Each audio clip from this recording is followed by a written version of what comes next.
You die in a kitchen. No heroic last stand, no dramatic music, just a lapse in judgment. A zombie lurking in the dark reaches for you, and by the time you notice the bite, the fever's already begun. The 8 bullets you put in him didn't matter. You were already dead. Your character, let's call him David, had survived 67 days, fortified a house in Muldra, learned carpentry from books.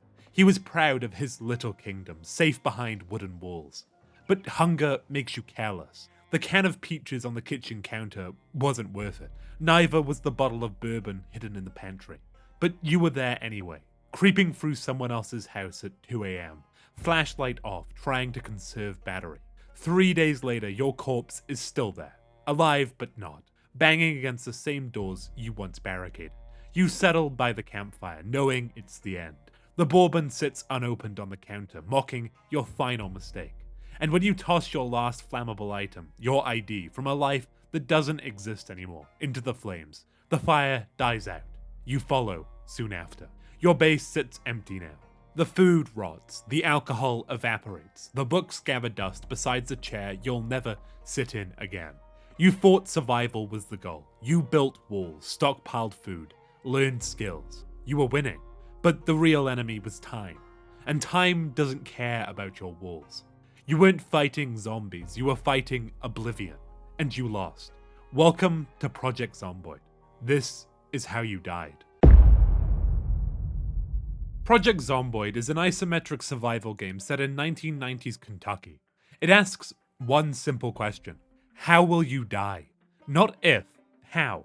There's no quest line pointing towards salvation, no cure waiting in the final act, no helicopter coming to rescue you from the rooftop. You spawn into a world that's already ended, and your only goal is to delay the inevitable for as long as possible. It's July 1993. The Knox event has already happened. Military containment has failed. The infection has spread beyond the exclusion zone. The power grid is failing. The water treatment plants are abandoned. Winter is coming. You start with nothing, a random house in a random neighborhood. Maybe you're a carpenter with useful skills. Maybe you're an unemployed drifter with nothing but bad luck and a smoking habit. Either way, you're alone in a dead world, surrounded by the shambling remains of everyone who came before you. The game doesn't care about your backstory. It doesn't care about your hopes. It only cares about one thing, teaching you that survival is temporary and death is inevitable. Everything around you is falling apart. The power will fail in a few days. The water will stop flowing in a few weeks. The canned food scattered throughout abandoned houses will run out eventually. The zombies will keep coming. And eventually, so will your end. You can barricade every window, master carpentry, cooking, first aid, stockpile enough food to last years, build so many walls you resemble a fortress. But none of it matters. Death is patient. Death is certain. Death doesn't care how clever you think you are. This isn't a game about surviving the apocalypse. It's a game about being forgotten by it. About realizing that in the grand scheme of civilizational collapse, you don't matter. You're not the protagonist, you're just another casualty who happened to last a little longer than most. The game tells you this from the very beginning. Those 5 words that appear every time you start a new character. This is how you died. Not this is how you might die, or this is how you could die. How you died. Past tense, already decided. You're not playing to win. You're playing to discover the specific flavor of your inevitable failure. Speaking of inevitable failure, if you don't want to end up like every other survivor, frantically searching for antibiotics while zombies close in, make sure to hit that like button and subscribe. Trust me, the algorithm zombies are scarier than anything in Knox County, and they're definitely tracking your engagement metrics. And if you're watching this when it goes live, I'll be streaming Project Zomboid on Twitch right after this video drops. Come say hi and watch me make all the same mistakes I just warned you about. Nothing quite says expert analysis like dying to a kitchen fire 20 minutes into a playthrough. The link will be in the description.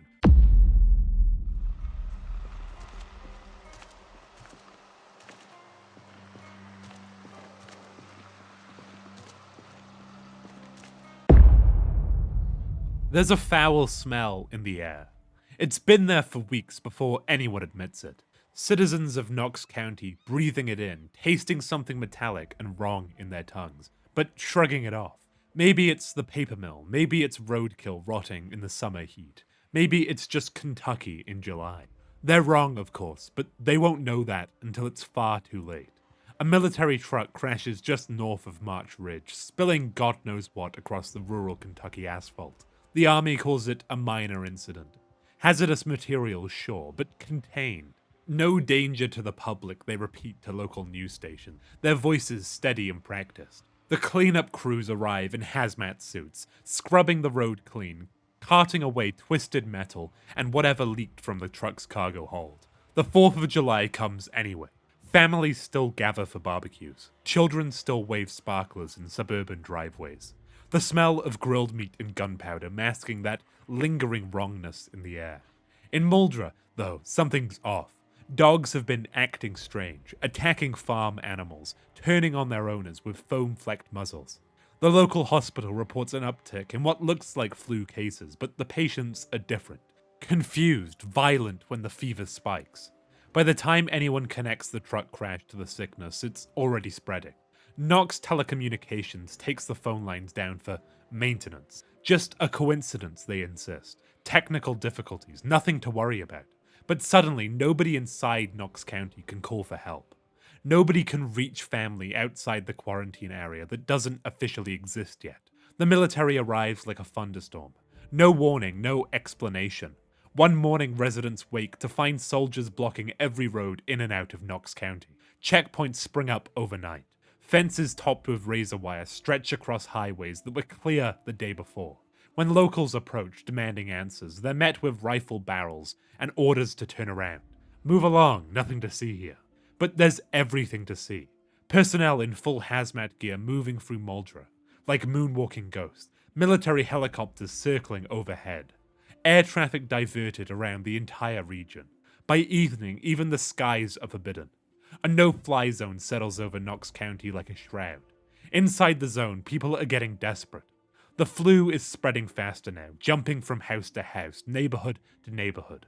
But it's not behaving like any flu anyone's seen. The sick don't just get better or die, they get violent, delirious. They attack anyone who comes close, biting and clawing with inhuman strength. General McGrew appears on television, his uniform crisp and his voice reassuring. The symptoms are flu-like, he explains. They lead to panic and confusion, yes, but the situation is contained. There is no evidence of fatality, none whatsoever. He's either lying or living in complete denial. Civilian radio transmissions start leaking from inside the zone. Panicked voices cutting through official channels, describing scenes that sound like something from a horror movie. People dying and getting back up. Military personnel turning their weapons on civilians. Bodies in the streets, some moving, some not. All wrong. A photograph surfaces, smuggled out by someone with more courage than sense. It shows a young man in the middle of West Point's main street. He's been torn apart, his abdomen opened, his limbs twisted at impossible angles. But he's still moving, still crawling towards the camera with dead eyes and reaching fingers. The image breaks something in the public consciousness. This isn't flu, this isn't panic, this is something else entirely. Reports trickle out of people falling sick without any direct contact with the infected. The airborne strain, they start calling it, though nobody wants to admit what that means. If it's in the air, it's spreading beyond bites and scratches, then the quarantine was doomed from the start. Military camps outside the zone start reporting illnesses among their own personnel. Soldiers who never entered Knox County, who followed every protocol, who wore their protective gear religiously. The infection doesn't care about their precautions, it finds a way. The collapse happens fast after that. Louisville, Kentucky's largest city, falls in less than 24 hours.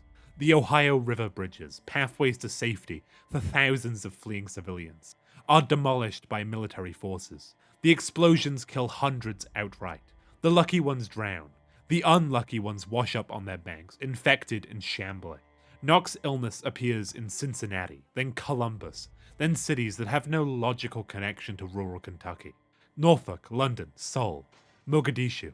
The infection spreads along flight paths, shipping routes, migration patterns that make perfect sense in hindsight and no sense at all in the moment. Governments issue statements, experts appear on news programs, emergency sessions convene in capital cities around the world. None of it matters. By the time anyone understands what they're dealing with, it's already everywhere. The last coherent radio broadcasts speak of billions dead, emergency services overwhelmed, military units turning on each other as the infection spreads through their ranks, cries of horror flooding the airwaves from every continent, every language, every corner of human civilization. And then, silence. By the time you wake up in your random house in your random Knox County neighborhood, the world has already ended. The Knox event, the cause, the spread, the collapse of everything that once seemed permanent, happened without you. You slept through the apocalypse and woke up in its aftermath, blinking in the smoke of a civilization that burned while you weren't paying attention. The emergency broadcasts still loop, promising rescue that will never come. The military checkpoints stand empty, their operators long since fled or dead. The quarantine zone that was supposed to contain the infection now contains only ruins and the shambling remains of everyone who couldn't escape in time. You're not here to witness the end of the world. You're here to learn what comes after.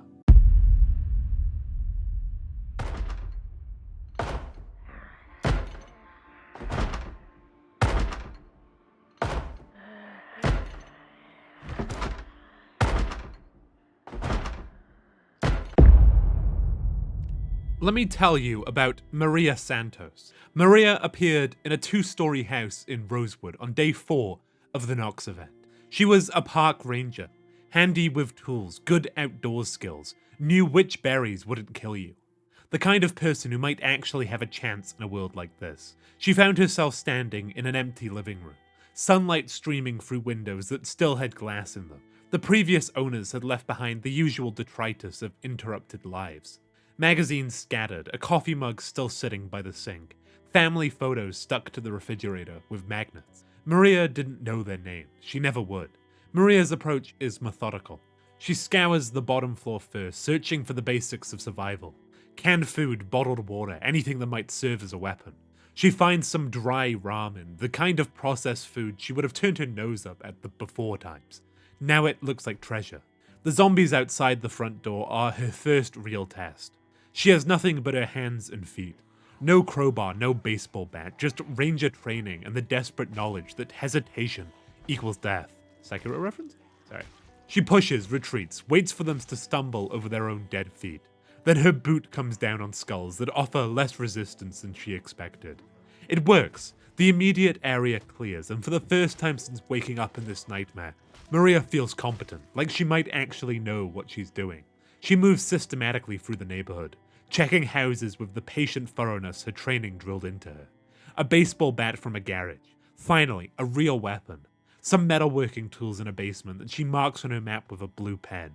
Small victories, but victories nonetheless. That evening, she sits in front of a television that still works, watching news broadcasts from the opening hours of the Knox outbreak. A general holding a press conference outside the temporary refuge by Louisville. Officials promising that the situation is contained, that help is coming, that citizens should remain calm. Maria watches with a detachment who already knows how the story ends. The reporters don't know it yet, but they're broadcasting the death throes of civilization.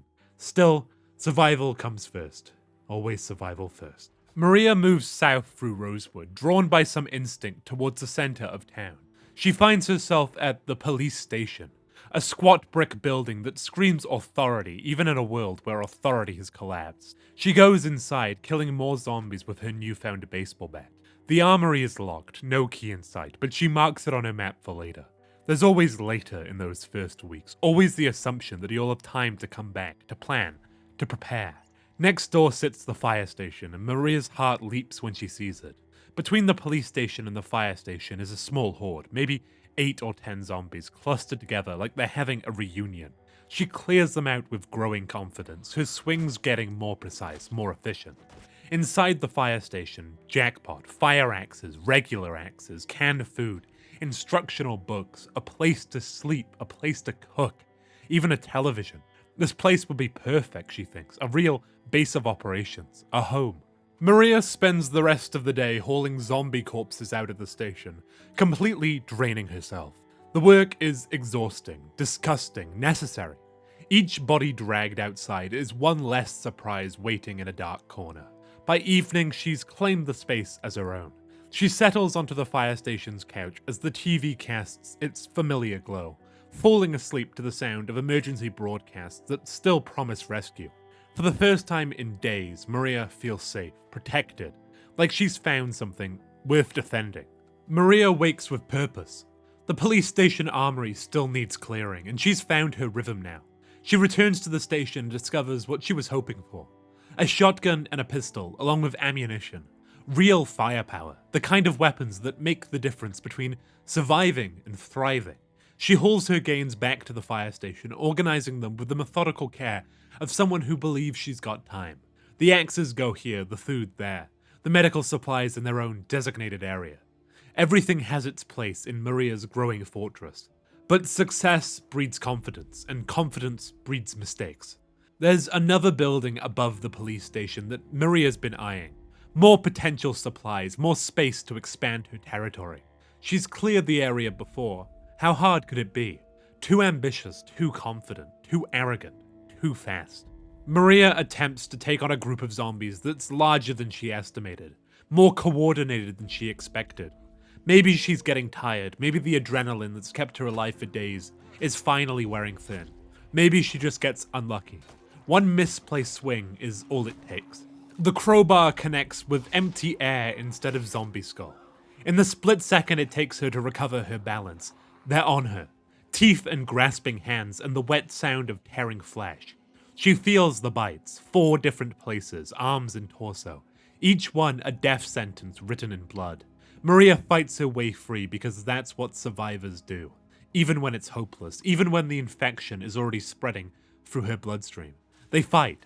She stumbles back towards the fire station that was supposed to be her sanctuary, bleeding from multiple wounds, knowing exactly how this story ends. She doesn't make it to the couch, doesn't make it to the medical supplies she'd organized so carefully. She bleeds out on the back wall of the fire station, just yards from safety, as her vision narrows to a tunnel, and then to nothing. 3 minutes later, she gets back up, but she's not Maria Santos anymore. She's just another zombie shambling through the streets of Rosewood, past the fire station she'd claimed as home, past the police station with its locked armory, past all the careful plans and methodical preparations that don't matter now. The fire axes still hang on their hooks. The canned food still sits in neat stacks. The couch still bears the impression of someone who thought she'd found sanctuary in a world that doesn't offer any. I've watched this scene play out dozens of times, different characters, different houses, different mistakes, but always the same ending. I've tried to save them, played more carefully, avoided the obvious traps, never taken on more zombies than I can handle. It doesn't matter. David still reaches for those peaches. Sarah still opens the wrong bathroom door. Maria still gets too confident, too fast. Every time I think I'll be smarter than the last character. Every time the game reminds me that intelligence is just another resource that eventually runs out. The house stands empty. The fire station returns to silence. Maria Santos becomes a name that no one will remember, in a story that no one will tell.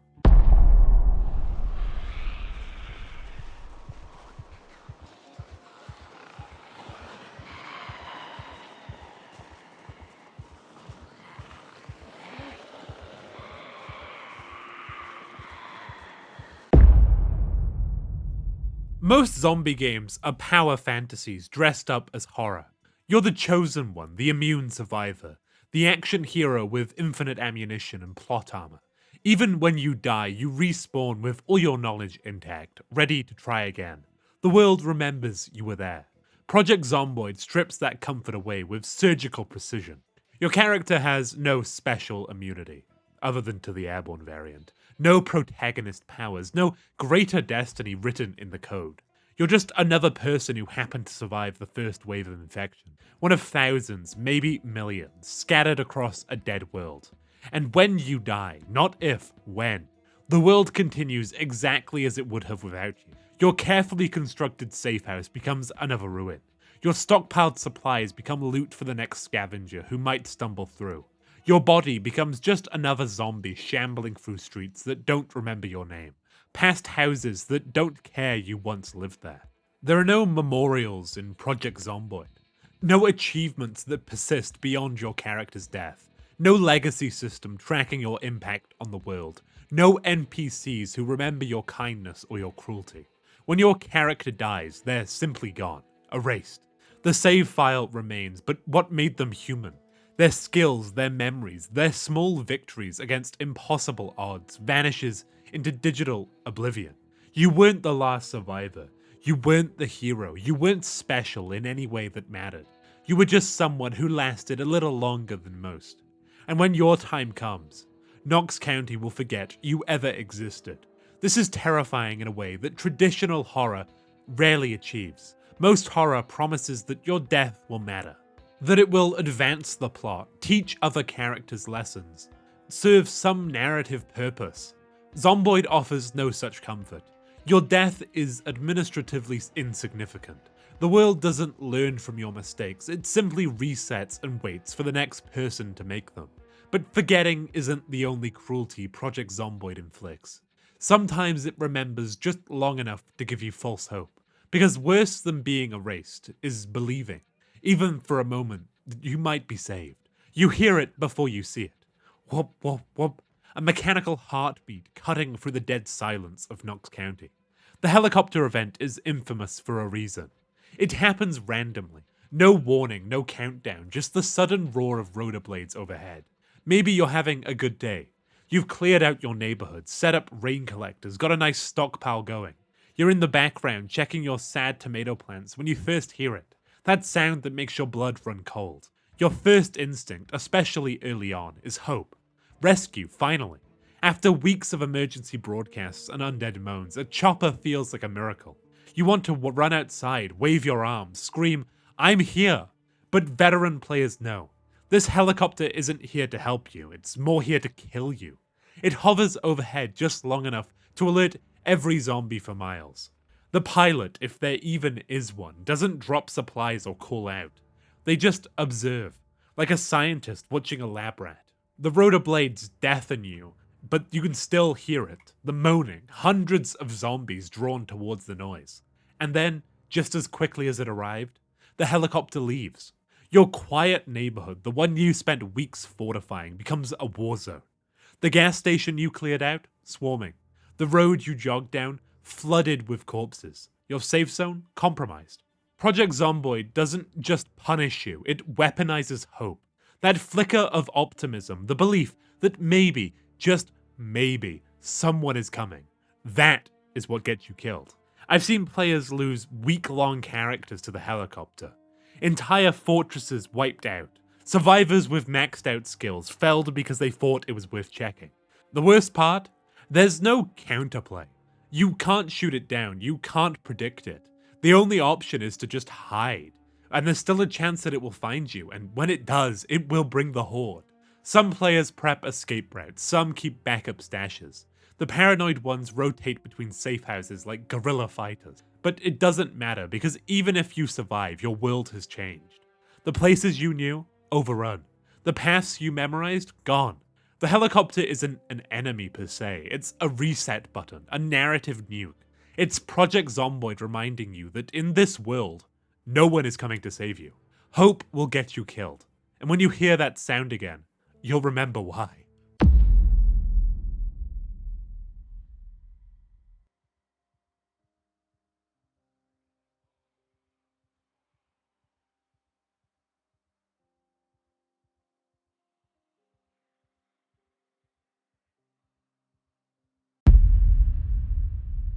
The helicopter may bring the horde, but it isn't the thing that ends you. Not really. Because the zombies aren't the real enemy, they're just the messengers, the symptoms. The real killer is always waiting behind them. Time. The real enemy is entropy, decay. The relentless march of time breaking down everything humans built to keep chaos at bay. Zombies are just nature's way of accelerating a process that was always inevitable. Your generator needs fuel that's becoming scarcer every day. Your car needs gasoline from pumps that no longer work. Your food needs refrigeration powered by an electrical grid that failed weeks ago. Your wounds need medicine from hospitals that have been overrun. Your clothes need repair with materials from stores that have been picked clean. Your mental health needs stimulation from a world that no longer produces books, movies, or even human conversation. Everything you depend on is slowly falling apart, and you can't fix it fast enough to keep pace with the decay. The power grid fails after a few days because there's no one left to maintain it. Water treatment stops after a few weeks because the pumps aren't being serviced. Without regular maintenance, roads crack and buckle. Buildings sag under the weight of neglect. Nature seems to reclaim the suburban lawns that once seemed so permanent. Even the zombies eventually decompose, but not before the infrastructure they destroyed. You can be the most skilled survivor in Knox County. Master carpentry, mechanics, farming, medicine, electrical work. Stockpile decades worth of supplies in bunkers. Build fortress walls 10 feet thick, with killing zones and killing fields. None of it stops the slow dissolution of everything that made civilization possible. In most games, entropy is background flavor. Rusted signs in overgrown buildings that suggest the passage of time. In Zomboid, it's the primary antagonist. You're not fighting zombies, you're fighting the heat death of human society. The zombies just ensure you can't rebuild what entropy tears down. Winter comes whether you're ready or not. Your generator runs out of fuel whether you conserve it or not. The food expires whether you eat it or not. Time moves forward, systems break down, and everything you've built crumbles back into the chaos it came from. The most experienced players don't die to zombie hordes. They die to house fires started burning food, to food poisoning from eating a dead raw mouse, okay, maybe not precisely that one, to infections from untreated cuts, to starvation when their farming attempts fail, to hypothermia when winter arrives and they haven't prepared adequate heating. Well, I mean, technically it only takes your HP down to 1, but you know, shush. They die to entropy, and entropy always wins. Not by zombie bites, but by smoke inhalation when they fall asleep reading beside a campfire. I'm not sure that was in the game, but shush.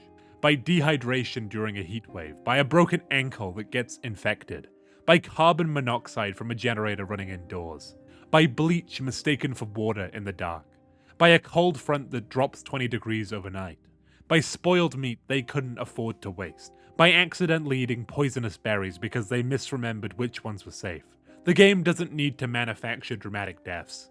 Reality provides enough ways to die that zombies become almost redundant.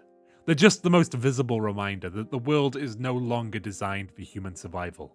Winter comes whether you're ready or not.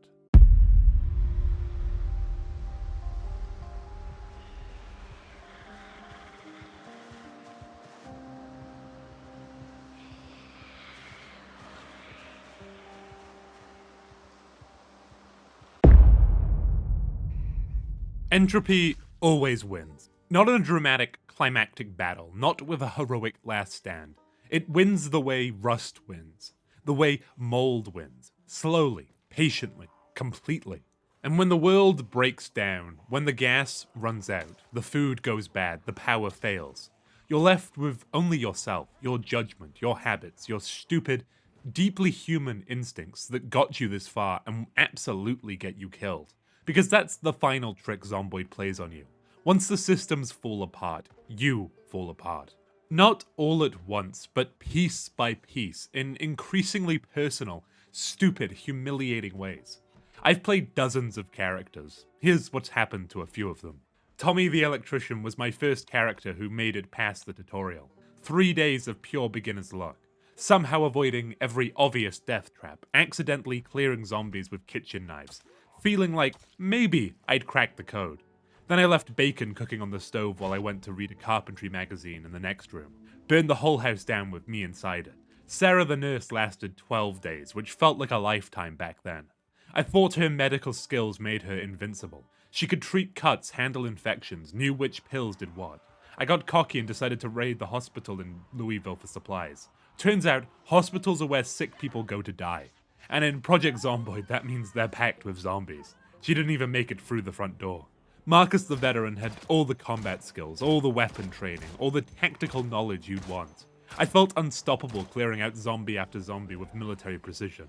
Got so confident I tried to take on an entire horde near the school because I thought I was some kind of zombie killing machine.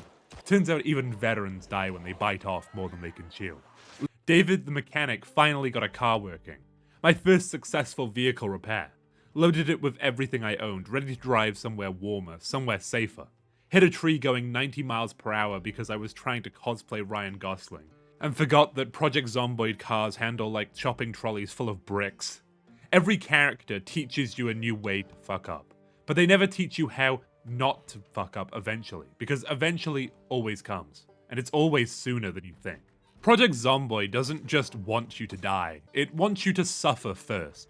The game's survival systems aren't designed to challenge you. They're designed to grind you down through 1,000 small indignities.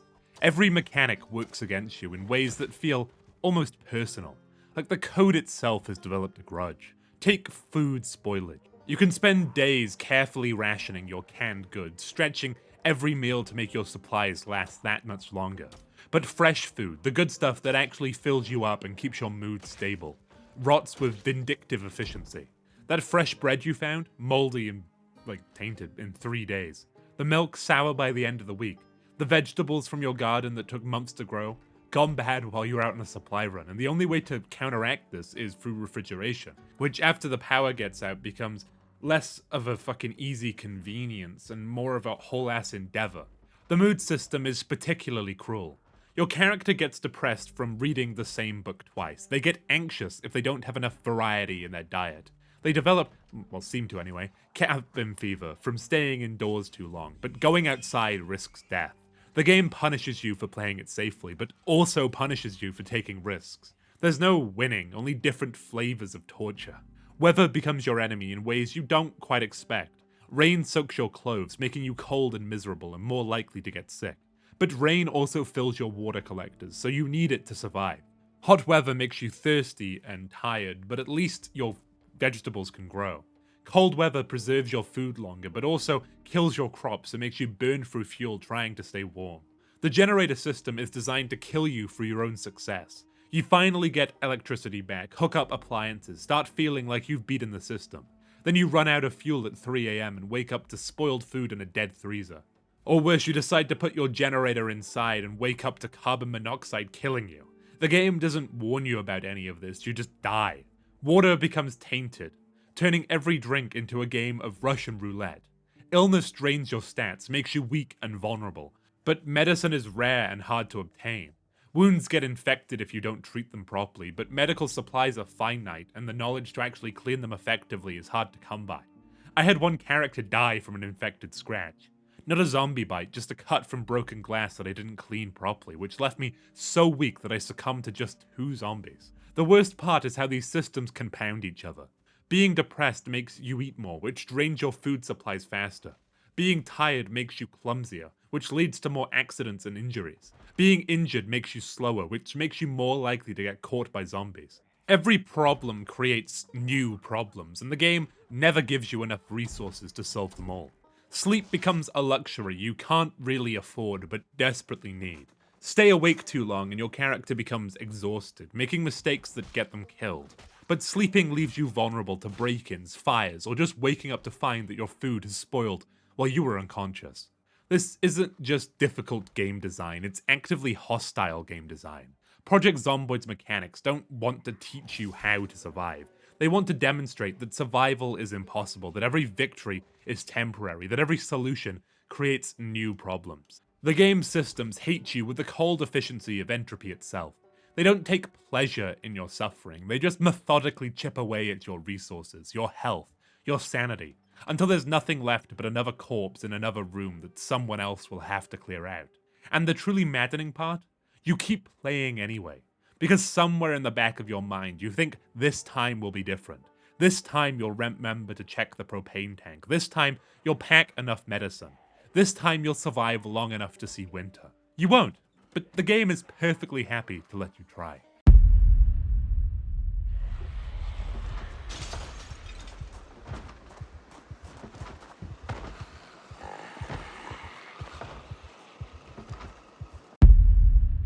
You'd think this kind of pain would teach you something. That maybe, like a good horror story, it would leave you wiser, changed. But in Project Zomboid, death isn't really character development per se. It's more of a clerical error. You know how it ends, so why do you keep going? This is the question that haunts every Project Zomboid player after their 10th death, their 20th, their 50th. You know your character will die. You know your base will be overrun or abandoned. You know that everything you build will crumble back into the chaos it came from. The game tells you this explicitly, repeatedly, without apology, and yet you keep clicking new game. Maybe it's masochism. You spend hours building a character, learning skills, constructing elaborate defenses, only to watch it all disappear when you make one small mistake or get unlucky with a zombie spawn. You can max out your melee combat skills, become a master carpenter who builds fortress walls 10 feet thick. You can achieve level 10 aiming, turn yourself into a headshot machine who never misses. Imagine, just for a moment, what victory would look like. Your character survives the winter, masters every skill, clears out entire neighborhoods. Maybe they find other survivors, start rebuilding civilization. Maybe they discover the cure in some abandoned CDC lab. Maybe a helicopter actually lands and takes them somewhere safe. It's a nice fantasy, but too bad the game doesn't offer any of those endings. One bite and you're starting over from scratch. Your character with max combat stats dies just as quickly as the unemployed nobody you started with on day one. The game doesn't care about your progression. It doesn't respect your time investment. All those hours spent grinding skills, meaningless when a zombie gets lucky. And I mean, of course, you can address this with mods, but that doesn't really, fit what I'm going for. But to be fair, mods are kind of an essential experience to enjoying the game properly. There's about like 50 on in the footage on the screen right now, but shush. Any rational person would walk away. Find a game that offers actual progression, meaningful victories, some sense that your time investment matters. But Zomboid players aren't rational. We're addicted to something deeper. Maybe that's dramatic. Maybe it's just a video game about zombies and inventory management, but it doesn't feel that way when it happens. When you're crouched in a bathroom with zombies pounding on the door, your hands actually shake. When you make it back to your base with medical supplies that might save your character's life, the relief is real. We keep playing because Project Zomboid offers something precious. The opportunity to be brave when bravery matters. Not video game brave, where death is a minor inconvenience, but actually brave. Where courage means accepting real actual loss for a chance at some meaningful gain. See, most video games are power fantasies. You start weak and become strong. You face challenges and overcome them. You save the world, or at least your corner of it. Death is temporary, setbacks are minor, and victory is inevitable if you just keep trying long enough. Zomboid strips all of that away. Instead, it offers something much rarer. The chance to experience what it feels like when your choice actually matters, because the consequences are permanent and irreversible. Every decision carries weight because there's no reload button, no respawn system, no way to undo a mistake. When you choose to risk a supply run, when you gamble on fighting one more zombie instead of retreating, those choices have meaning because failure means starting over completely. Maybe that's why we keep playing. Project Zomboid offers a safe space to practice dying well, to learn how to live fully when you know your time is limited, to discover what matters when everything you thought was permanent proves to be temporary. The game asks you one simple question: how will you die? But the real question it's asking is deeper than that. How will you live? There's something profound about accepting inevitability while still trying your best. Zomboid teaches you to find meaning in the struggle itself, not in the outcome. You're not playing to win, you can't win. You're playing to experience what it feels like to push back against impossible odds with dignity and determination. It's a strangely meditative experience once you accept the premise. Death stops being failure and becomes just another part of the story. You start measuring success not in terms of survival time, but in terms of how you lived while you had the chance. Did you build something beautiful even though it was temporary? Did you face the end with courage when it came? Or maybe we just like the challenge. Maybe there's something fundamentally human about looking at an impossible situation and saying, let's see how long I can make this last. Maybe the certainty of death makes every moment of life feel more precious, more intense, more worth experiencing. You know how it ends, but you don't know how it begins or what happens in the middle, or who you'll become in the time between now and then. And maybe, just maybe, that's enough reason to keep trying. Even when you know the house is going to burn down, you still want to see what you can build inside it first.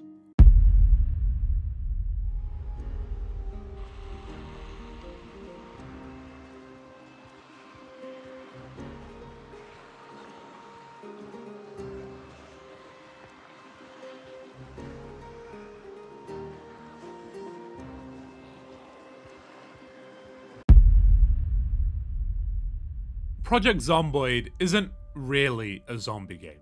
It's a game about time, about the weight of choices when there are no second chances, about finding meaning in small acts of creation when everything around you is falling apart. Most games promise you power. They tell you that effort equals reward, that skill equals survival, that you can overcome any obstacle if you just try hard enough. Zomboid promises you nothing except the certainty that none of it will last. Your maxed out combat skills? One bite and they're gone. Your fortress with 10-foot wide walls? The helicopter will bring enough zombies to overwhelm it. Your carefully planned escape routes? They become graveyards marked only in your memory. Your stockpiled supplies? They'll rot or be looted by scavengers who will die just as meaninglessly as you did. The game strips away every comfort we use to pretend that individual lives matter in the face of cosmic indifference. It doesn't let you be the hero, it doesn't let you save the world, it doesn't even let you save yourself. But here's what it lets you do. It lets you choose how to spend the time between now and then. Every Zomboid player understands this instinctively. We keep playing not because we think we can win, but because the game offers something most media is afraid to touch. The experience of being genuinely, irreversibly mortal. When you're low on health and surrounded by zombies, your hands shake, not because of jump scares, but because you know that this character you've invested in, this person you've become attached to, might be about to disappear forever. When you make it back to safety, the relief is real because the stakes were real. The game asks you to care about someone who will definitely die. It asks you to invest in something that will definitely fail. It asks you to hope for something that will never come. And somehow, we do it anyway. Maybe that's the most human thing of all. Insisting on meaning in the face of meaninglessness. Building sandcastles knowing the tide will wash them away. Loving people will lose. Creating beauty that won't last. The game doesn't offer you the power to change the world, but it offers you something more precious. The chance to discover who you are when everything else is stripped away. When comfort is gone, when safety becomes an illusion. When death is certain. What choices do you make? How do you spend your last days? The answer is different for everyone. Some players become hoarders, desperately stockpiling supplies against an inevitable shortage. Others become builders, constructing elaborate fortresses they know won't save them. Some become nomads, never staying anywhere long enough to call it home. Others become gardeners, planting crops for harvests they'll probably never see. All these approaches are correct. All of them are doomed. All of them are beautiful in their own way. Because in the end, Project Zomboid isn't asking how you'll die. It's asking how you'll live. The world ended without you. It will continue without you. Your story doesn't matter to the universe, but it matters to you, and maybe that's enough. This is how you died. But first, this is how you live.